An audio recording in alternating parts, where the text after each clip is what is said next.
Mr. Military, give us that right.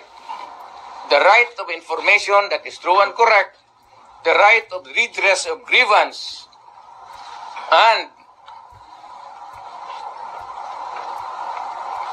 the right to protect us. To be short of challenging Browner na.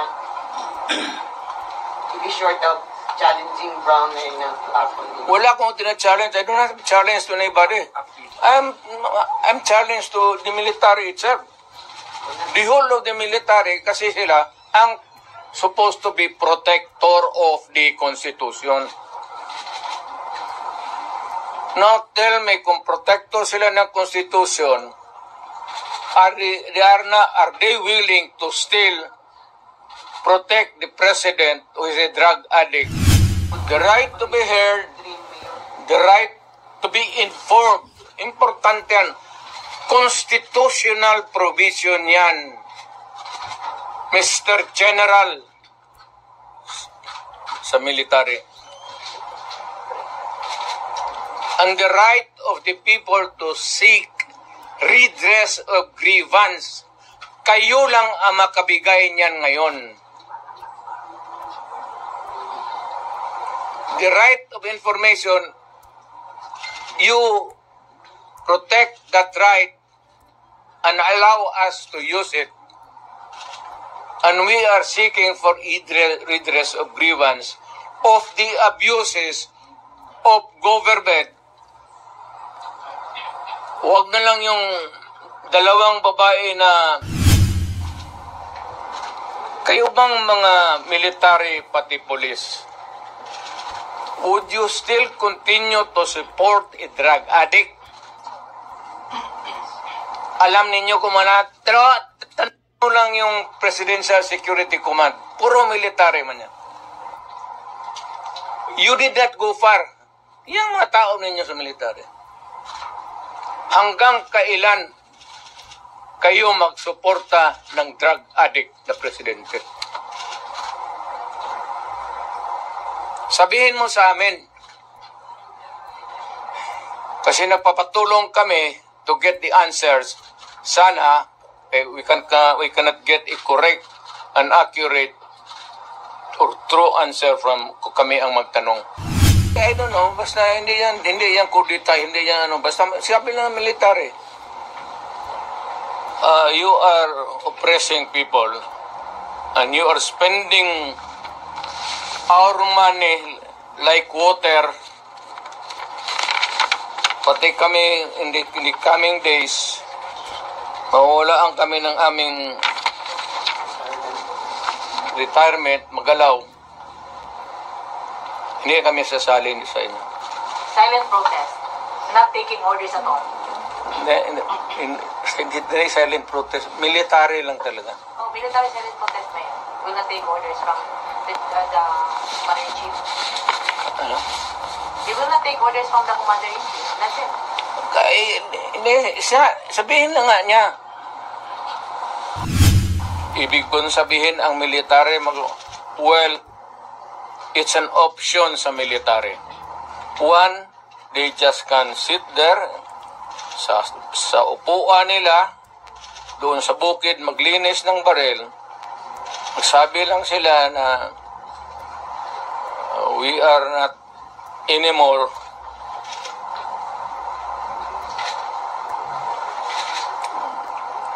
hindi na sila magkudita magpunta yung tangki digira na sabihin lang nila na ayaw na namin yung laro ninyo. Out kami dyan. Kasi kung walang military, yung laro nila, wala na. What do you mean out, Mayor? Getting out means... I don't know. Basta hindi... Alam ni Marcos na si Lagdamillo durugista. Alam ni Lagdamillo na durugista. Magkasama yan sila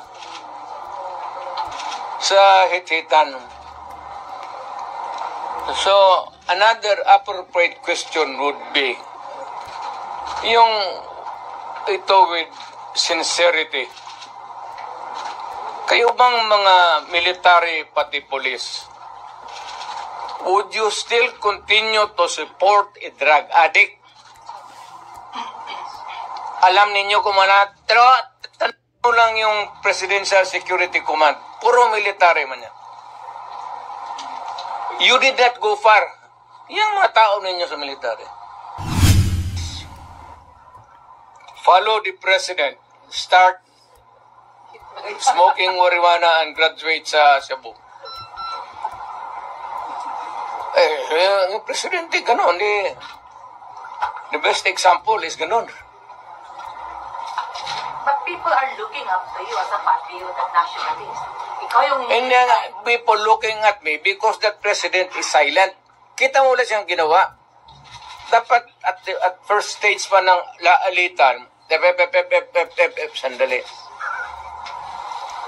Hindi naman dumaan estudyante yan eh. Yan si Sulika.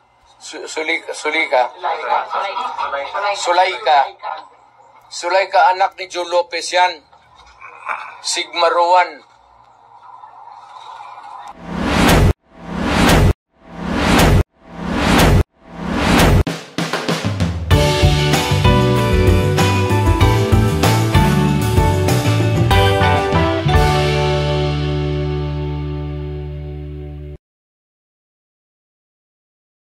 Punta kay Marcos wala hindi kami nakipag-contest kay Marcos.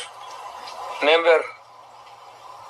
Wala kaming bilyon, trilyon na nakadeposito sa kung saan sa bangko. Magpunta. Sa utak lang yan na Trillanes. Mayor, dinoto nakapile lang ang kaso po kang Trillanes. Ano? Mag-file yung kaso kay Trillanes. Nakapile na po. Wala pa akong natumbang ako sa motor. Nag-file naman yung kaso kay Trillanes after the Quadcom meeting. Kaya nga, alam mo yung pinapakita mo ng bangko, fake talaga yan. Hindi ka makakuha ng... Kung magkuha ka ng sa bangko ng papel, bawal rin yan. Ngayon, kung balandra mo, bawal rin yan. Ipinasok mo doon sa Quadcom, use of falsified documents, another crime yan. Alam mo, hindi ko na kasi... Mayor, yung sinasabing disbarment daw laban kay Vice President at impeachment against the VP. Ano po may tibon? Di ba Sinday? Kay Kaligayan, ang hindi impeach nila.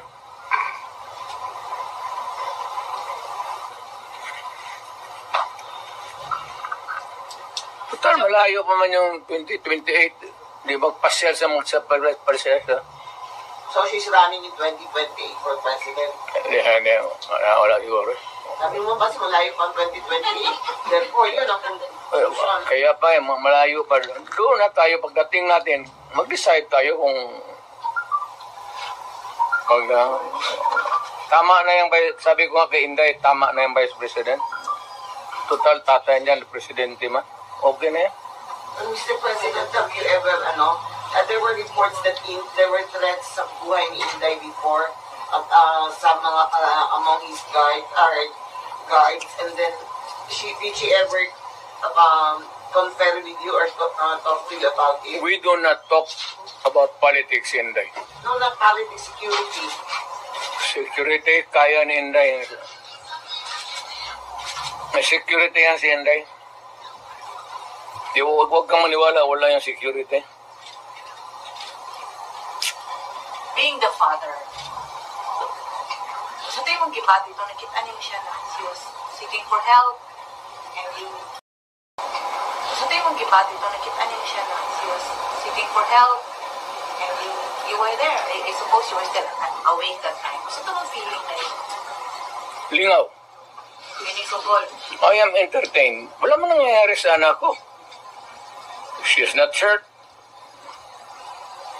Of course, there's yung hearing sa confidential funds niya. Bakit man ako magsabi, matukotin mo ako, i-invest mo ako confidential fund? O sige, tanungin mo ako. What did you, sige, you ask me. I'll give you the correct answer. What happened to your confidential account, supposedly? Well, it was spent properly. But why is she not answering the Congress daw? Confidential nga eh. Bakit patawagin ng confidential kung... Pero yun kasi yung issue na But ginamit. you kept mom about it all along. And lahat yan sila, pati yan si Martin Romualdez, wag binabit ng bilyon yan. Kaya, mausapan lang naman. Maybe one of the things that I will do next is, of course, this time I would be appealing to every Filipino. Lahat na. Once and for all. Buhay man yung kuha, hindi man nasunog ang building nila, pero lang kung sunugin nandyan man yan, buksan natin lahat. Huwag na lang muna yung ibang ngayon yung this year lang. Tapos pagkatapos buksan natin next year. Buksan ng Congress. Ang Congress, hinamon ko ba sila? To open your books. Ang sagot naman to ni Trillanes, open your bank account. Makihati ka pa sa putang ng pera ko. You know, sa bangko, huwag ka magtanong kung saan ko nakuha yan. Kinukuha po yan sa hold up, nakuha po yan sa smuggling. Wala ka nang pakialam. Nandiyan yan sa bangko. Pero ito, simple lang, opening of the bank na libro. Hindi naman bangko yan eh. So, Pero pingi man sila mayor sa... ang hindi talaga ino-audit. Telling you now, without batting on eyelash. Ang hindi ino-audit, Office of the President, pati Office of the Speaker of the House. Hindi ka magtanong ka ng witness. Katabi ko, speaker man yan nun. Tanungin mo ba kung may malakas ba na sira ulo dyan sa audit na mag-audit. Pa-audit lang yan. So, Mayor, you are saying that you are open to opening the book of how she spent the confidential fund. Of course, yes, to. Nandiyan, inaano lang nila yan. Hindi pa yun na careful masyado yan. Alam kasi niya. Kaya ingat.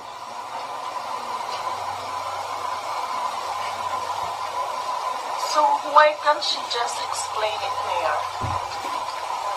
Ini-explain na nga iha. Sa document nasa documentary, ano ba? Ngayon pag na-present na lahat sa kuha, kaya sa kuha ang ibang dokumento eh. Kaya nga sabi niya, Zulayka, wag mo na munang ibigay dito. Kumpletuhin mo na yung kuha audit namin. But that was the reason that Attorney Zulayka was cited for contempt. That's the reason why should it be an interference kung sinabi ko, wag mo muna akong ipa-audit dito, tapusin mo yung audit doon, yung papilis nandyan yan. What is wrong with that? What is contemptible sa...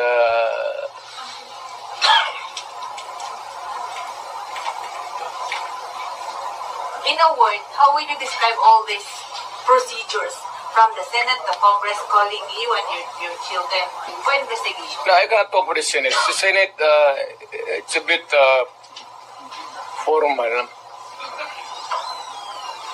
Well, at Congress, Tanungin mo si Bibot. Si Bibot man nandun. Bakit ako tanungin? Di man ako Congress. how do you see this now? Siya. Ikaw gani akong gipangutan na. Kung sa'yo mo tanaw, anong ginahimo ka rin sa Congress? It's you, Guwapo eh. Vice President. Bibot Alvarez. Ikaw gani, mong feeling. Kaya nga kaya sagot kita eh. Ikaw lang. Eh, bukwa kanta ka ni Ron, no? Layo. Sa kayo ang feeling na yun ng marag... Personal naman inyo, ha?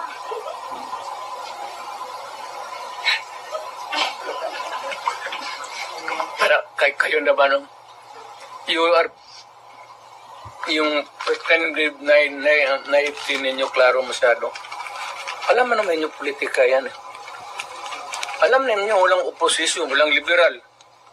Kaya nga ako naman, ay magasta na ang ano nila, pinapanamay, Marcos pati Duterte. Bakit Duterte? Wala man kami. Opposition kami in the sense that we can talk against them on many issues. Pero hindi sabihin mo na, pero ang labas ngayon, walang iba yung nawala yung nasyonalista, liberal. Ako po, PDP. But, kami nga yung ano, ayawan ko ba? So you're the opposition now? Hindi man, but we will talk about issues against government. If it is for the people, if it is for the interest of the people, and against if it is not good for the people. So are you open for those other politicians who would come in and join your group?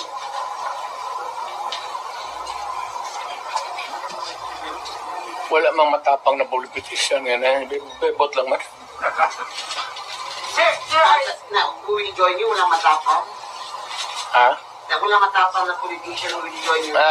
Mas grabe ito. Bebot kaya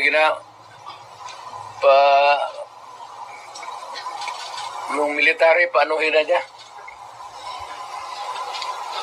Military, wake up.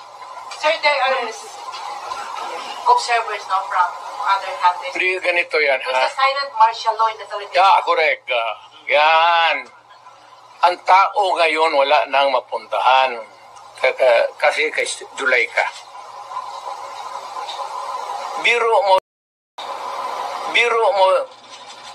there was an order at a certain point yung the other night, dadalhin siya sa correctional institution. Kung natuloy nalagay siya, saan siya magtakbo? Hindi magagalaw itong Supreme Court kasi separation of powers. Lalo na Malacanang kasi tambalos-los bata niya. So itong tao walang matakbuhan. Yan ang sinabi ko.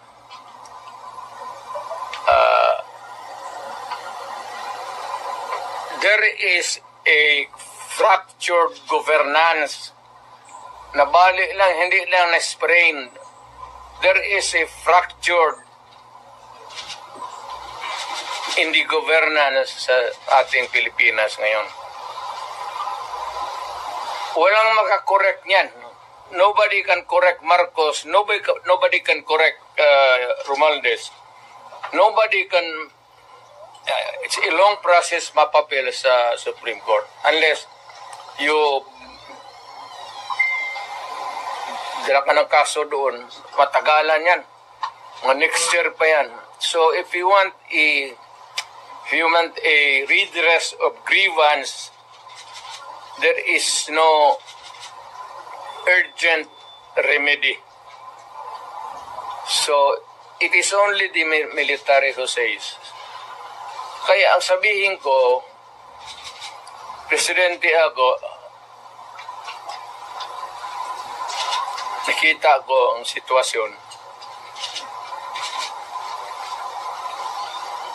Kung gano'n rin ang Presidente na in face of so many errors there,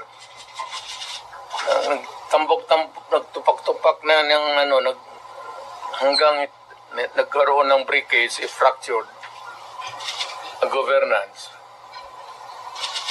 It is only the military who can correct it. Are you saying a military junta can actually... No. Sinabi ko sa lahat yan, magtanong ka ng sundalo niya, ano mga opisyal dyan, sinabi ng magunta ka. Sinabi ko lang, it is only the military who can correct it. Now, to answer your question, ibig ko sabihin ang military well, it's an option sa military.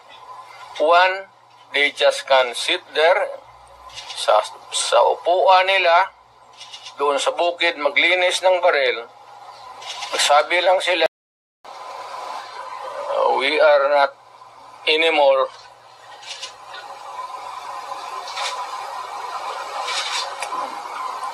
hindi na sila magkudita magpunta yung tangki digira na sabihin lang nila na ayaw na namin yung laro ninyo. Out kami dyan. Kasi kung walang military, yung laro nila, wala na. What do you mean out, Mayor? Hindi Getting sila out sa... means I don't know. Basta hindi yan kudita, hindi yan ano. Basta sabi lang military.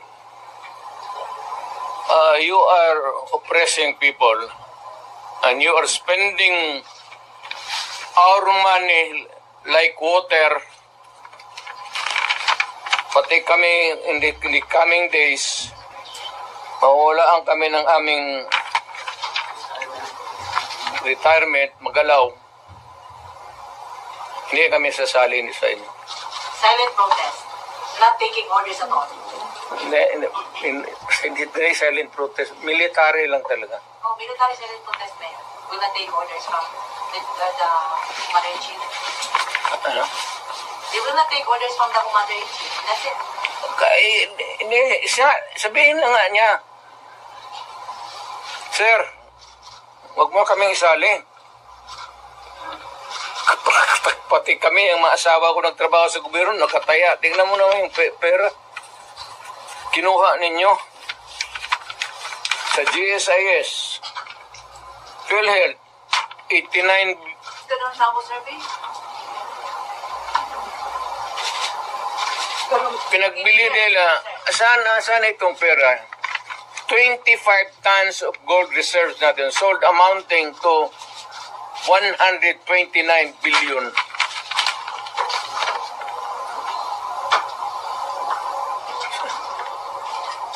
At least sa Congress, kung may resolution, tapos i-bill that would correspond with it, there's an explanation of how the money is going to be spent. Pero ito, paano ito ngayon? Sila na nakaalam nito. Yung Maharlika, sila na nakaalam nito. Walang participation ng people dyan pati ito. So, ganitong 25 tons. Alam ba ng military yan? Hindi sabihin nila, kung wala hindi na kami sasali ng laro ninyo. Pero Mayor, para play safe naman ang military ngayon. Military Do you think si Browner po ay mag-react nito?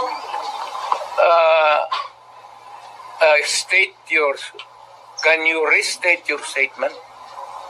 Can you expect that Browner will When ito, pag nilabas din ito, your question must also correspondingly appear. Importante yan. So, go ahead. Oh, kasi may statement siya, dapat nagpatisan, dapat parang stay put lang yung military. Wala naman siyang sinabi, no? In fact, si Inday nga nagsabi na tulog-tulugan yung Chief of Staff.